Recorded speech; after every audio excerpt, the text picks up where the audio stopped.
This is your captain speaking. Welcome to Long Beach. Currently 75 degrees with a light offshore breeze. If you're visiting Long Beach for the first time, we'd like to welcome you and remind you that most first visits tend to become permanent. Moving boxes are available at baggage claim. And if you call Long Beach your final destination, welcome home. Brian writes about Long Beach for a living. Today, he's going to pretend that he's never been here. Let's see how long that lasts.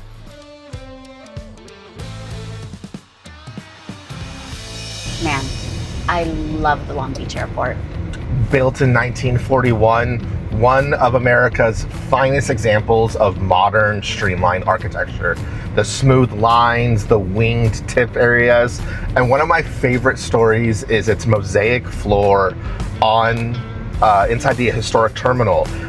They had covered it with carpet sometime in the 70s or 80s, I don't know the exact year, and the former director Mario, the carpet like lifted up and he kind of caught his foot on it and he saw the mosaic underneath and was like, we need to rip out this carpet. So he kind of rediscovered this WPA endorsed mural that was totally gorgeous and was covered up by carpet. That's incredible. We have one of the best airports in the world. Literally Condé Nast agrees Long Beach is one of the 10 best airports in the world. It's such a great space. Its contemporary part, which is all the parts with the restaurants and the bars, which was really cool. They kept them all local. So it's, you know, it's all local business. It's all small, local Long Beach businesses. Designed by Studio 111, one of Long Beach's best architectural studios. And there's a reason why if you ever have a friend coming into town, they want to fly in there like I did. Yeah. Best airport.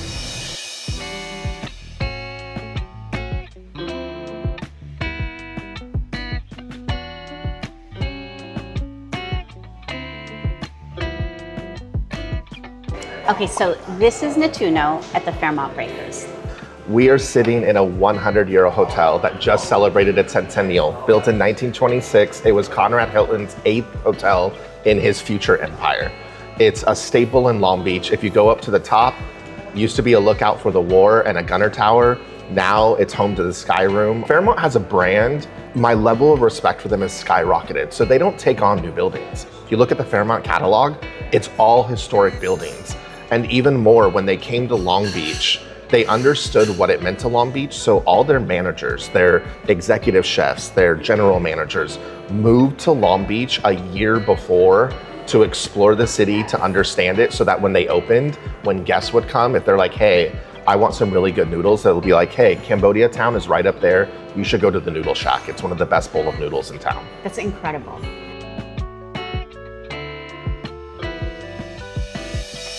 Oh my gosh, that was so good. Delicious, right?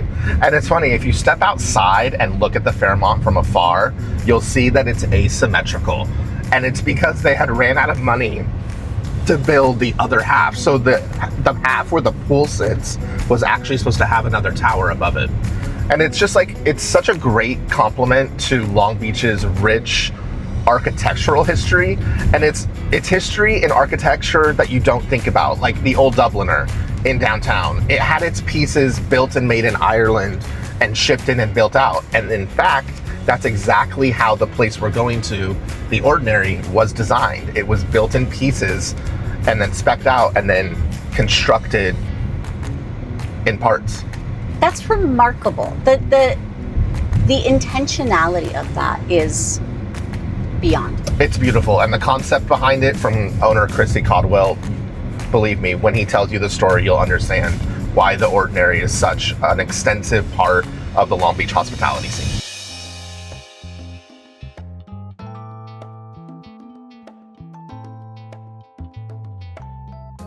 The Ordinary, Christy, is such a distinctly American concept. Why did you choose Long Beach of all places, though, to open it? I'd run bars in Long Beach for a while, and I love downtown. And it was kind of hard to move away from that at the time. So I wanted to bring this concept to the downtown area because, you know, there's so many things happening down here. There's so many people moving into the area. It's a fun place.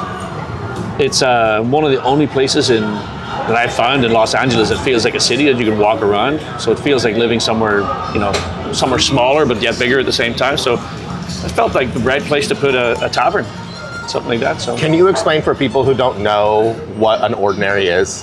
Oh, well, It's funny, it's ordinary, Ordinarie, so half the people call it ordinaire, but that's okay. They're usually here when they do it. But the name came from the old name from taverns. I first saw it in a book I was reading about the history of taverns, and it came from the 1634 laws of the Commonwealth of Massachusetts. It said every community is required by law to build an ordinary for the receiving, refreshment, and entertainment of travelers and strangers. And I'm like, that's a mission statement. That right there is what it should be for. That's fascinating. So that's where the name came from. So by law was required a space for yeah. people to gather, drink, and talk and communicate. It was usually the first building they ever built when they built the new towns back east. They built the ordinary first. It became where people had lunch, so there was an ordinary lunch or dinner served every day. That's kind of where the name derived from. It was an old English name. They brought it over with them, I think. But it was 1634, so the Y wasn't part of the English language yet. So i.e. like ye old specialty, like i.e. ordinary, that was interchangeable. So, which was great until we tested the name and people say, "Oh, ordinaire." I'm like, we're not French. We're not fancy. It's ordinary. It's a tavern. Come on in. But yeah, they held court there. They met their neighbors. They had they had functions. They had everything. So it was like a community hall. It was a tavern. It was like the place for that. And I love the idea of the third place. The place, the concept of that. So that's the whole concept behind the ordinary. An homage to American hospitality and a place for people to come. So why not downtown Long Beach? You're also an avid historian of cocktails, and you have incorporated that into the Ordinary's offerings. Go into why the Ordinary's bar is such a special place for cocktails and mocktails, by the way. Yeah. Oh. So, well, that's mocktails. That's the highest, one of the fastest growing segments right now in the cocktail world. So we're really excited to be part of that. And we got the team going out to New Orleans next week, going to the Tales of the Cocktail, and we're going to bring back some fun stuff. But the bar program itself, I love the history of cocktails and history of hospitality. When I was a kid, in my grandparents' bar in Ireland, I found this cocktail thing that my aunt brought back from the States in the 60s. And it was one of these little turn things, and you could see all these different cocktails. So my cousin and I, she's not a chef, the two of us would end up like trying to mix these things when we were 12. They were horrible. But we didn't have the right ingredients, so we just try this and try that.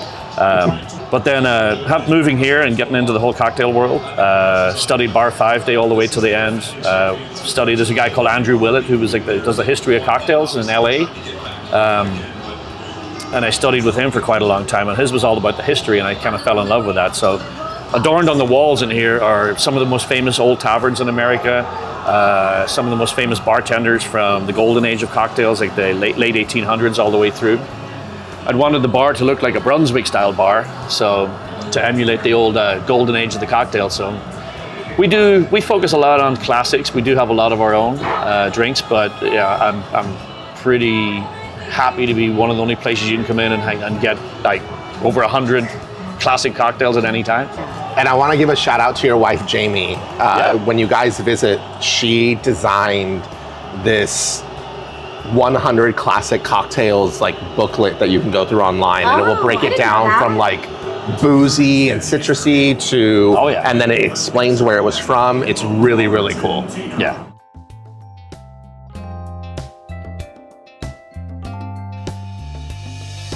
It was so fun learning about all of the history and everything that went into the Ordinary. Right, like Long Beach's hospitality people are so genuine and authentic. And that's the perfect segue for where we're going to next. Hey, Brother Baker. Jesse and the whole team are really kind of part of a bread renaissance, I would say, happening in Long Beach. There's Kristen at Colossus and Cameron over up in Nona and Bixby Knolls. But there is something really special about Hey, Brother Baker. The tenacity that Jesse and his wife have had doing this. I mean, this build out took years, and he was still cooking out of the ovens in his garage while he was building it out. It's incredible. I hope they have the corn cookie. I hope they have the coffee cake.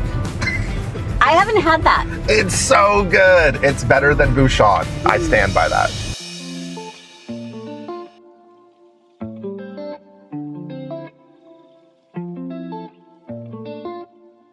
I genuinely just love your story and your tenacity. Can you give a shortened version of how you started out of a garage? It was a hobby, baked out of my home on 6th and Ohio. about a block up from Restoration when Chef Phil Pretty was there. Took some bread into the shop, he got a hold of it, and I just started kind of working out of my house. And then when we moved, built a bakery in my garage, and 5 years later now, here we are. That's awesome. Okay, so for an out-of-towner, what is a must try? I'd say our bagel and cream cheese. We do a boil and bake every morning. I'm really stoked with it. I think a lot of out-of-towners will be stoked with it too. Is it sourdough style or like? No, it is yeasted, long fermented. We do a 12-hour room temperature ferment on the bagel, and then boil and bake in the morning. Whipped cream cheese in-house. Oh, Good shit. that sounds good. Yeah.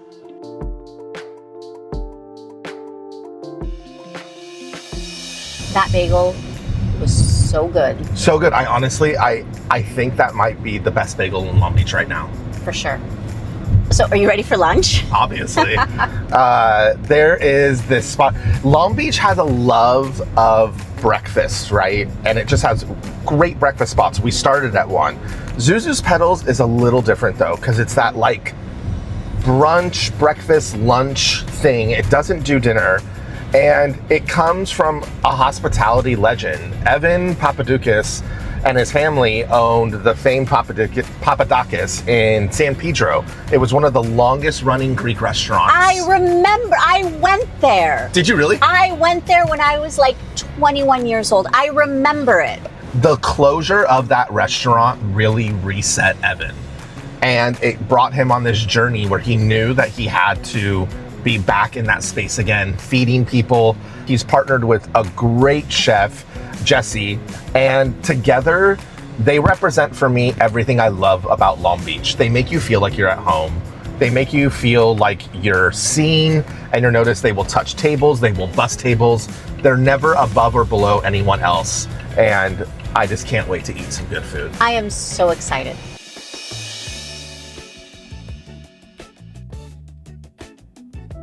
I love your story because it's one about resilience. It's one about literally facing death. For those that don't know the story behind Zuzu's Petals, would you provide us the pleasure of hearing it? Oh, absolutely. I was in a car accident back in 2019 that was very severe. And in the aftermath of that, I just didn't know what my purpose was anymore. Didn't feel a whole lot of gratitude for surviving it, oddly enough. Fast forward to realizing that I couldn't be in mental health anymore. And one day I'm sitting in my office and this light bulb goes off. We should open a restaurant. Why that, right? Why it's such a tough profession to be in. I come from a restaurant, and my dad and my Uncle John operated a dinner house in San Pedro for almost 40 years, Papadakis Tavern. Legendary. As we're in development, the idea of what were we going to be called? What were we going to call ourselves? And the film, It's a Wonderful Life, came to mind because the whole message of that film is things can be awful. They can be just terrible. And you can still find the pieces that make you have gratitude. And there's a very symbolic scene at the end where Zuzu's petals come out of the main character, Jimmy Stewart's pocket. And he pulls out the petals and he's overwhelmed with gratitude for his life. So the petals come to symbolize having gratitude for what you have in life. And when I started getting behind the restaurant being open, partnering with Jesse, developing what we want to do and how we want to do it, this gratitude started flooding in again for surviving that accident. And my purpose came back in, and it felt like it was just this moment of Zuzu's Petals. I'm crying. But just as well, tipping my hat off to the other restaurants around LA County and things like that really motivated me and, our concept here at Zuzu's Petals, and just always finding the inspiration from other chefs, from other restaurants and things like that, and tipping my hat off to them. And then just also, couldn't really be as creative as I wanted to at the Cove because we were actually only an electric kitchen. And our competition is like 2 doors next door, and they just have this massive, 6 times the size as we are. And here I am, 22-year-old Jesse trying to make something happen here at the Cove. and knowing that I needed to push creativity if I was going to be different than them, because I wasn't going to be able to outproduce what they did. So once I was so limited on that creativity, I just always had this itch of like, hey, what can I actually do if I had everything that I wanted in a kitchen? And that's basically what we came into Zuzu's Petals doing, was now I could actually showcase all my creativity, working dinner and, you know, high-end restaurants for the many years that I did, and kind of just pouring that into breakfast. What an incredible story of resilience. Absolutely. Evan and Chef Jesse are just prime examples of tenacious hospitality lovers. And what better way than, in a proper Long Beach fashion, end with a nightcap, or shall we say a day cap. Fuck yeah. We are going to one of Long Beach's finest bars, which is ironic because it was once the Red Room. And if you know the Red Room, it was a Long Beach dive staple, right? Gianna and Daniel, they came in. Daniel's a Long Beach native. They wanted to do a bar, and I kid you not, I'll never forget when I first met them. Daniel was outside on the sidewalk sawing wood. Gianna was inside hanging up decorations, and this one guy walks in and he was like, "You're not gonna make this all expensive and shit, right?" And it was so cool because Daniel and Gianna weren't taken aback. They welcomed him in, talked to him. Of course, we're gonna have PBR. You can get your shot of whiskey. But Gianna came with a mission, and that was to introduce a side of cocktails that Long Beach has never seen. And from its first year until now, it's Long Beach's first and only bar to be recognized by the Spirited Awards. That's the Oscars of the bar industry world.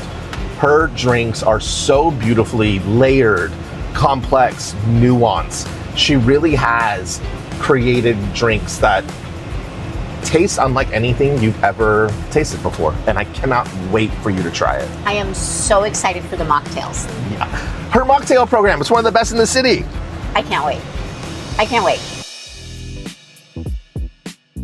So I'm so curious to hear about when Baby G came onto the scene. I mean, Long Beach is a drinking town. It's a drinking town full of dive bars, and Baby G came onto the scene, and it's a world-class cocktail bar. But it was important to you to also have it be a neighborhood bar. And I'd love to hear more about that. Yes, super, super, super important. Both of those things to us. Our craft is developing really special world-class cocktails. That is our goal. But our passion and our values all point to having a space for everyone. And to me, that's really what a neighborhood bar is. It's actually less about what you're serving and more about how people feel when you're in the bar. So if you only have one price range or you only have one offering, that doesn't really make it a neighborhood bar. So for us, why is this a neighborhood bar? It's because we have tons of different offerings. So we have our whole developed specialty cocktail menu that gets pretty freaky and adventurous for some people. And then we have 20 different draft lines. We have tons of wine by the glass. We have tons of NA options. We have $4 hot dogs. We have happy hour twice a day, 7 days a week. We have live jazz. So there is, and without, trying to get too chaotic, we do try to hone it in and really take care with everything, but make sure that there is truly something for every single kind of person. And that, for me, is the goal of a neighborhood bar. You guys proved that you could be at the level that you are at, being honored by Spirited, hosting world's best 50 bartenders in your space because they have mutual respect for you, and also still be a community-centric space where if you want, you can get your shot of whiskey and your beer. The evolution has been so cool, Gianna, and I hope you're proud of yourself, because what you brought to Long Beach is something so distinctly unique, and it's inspired other bartenders. I've talked to other bartenders who look to you and it's like, if I can get my program at half the level of Gianna, I will be happy with where I'm at. So on just a personal, professional level, thank you for what you've contributed to the city. Thank you, that's really kind. In this bar, what has been my favorite cocktail? I'm really good at answering what's my current favorite cocktail in this bar good. Because it changes all the time. Yeah, let's go off the current menu. Even from the current menu, I'm really loving this freaky little drink right now called the Gongoozler's Gibson, which takes That would be alliteration. yeah, like a Gibson, which is just a martini with a pickled onion instead of an olive. But for us, instead of a pickled onion, we were pickling lotus root in a house-made passion fruit brine. Taking that brine and including it into the drink, adding pink peppercorn oil, galangal bitters, and a really, really cool vermouth in there. So it really is still a martini, and it has the pickled element, so we're calling it a Gibson, but it's really, really unique and tropical, and I love an edible garnish too. So you get this big pickled lotus root on there. That's a nice pairing.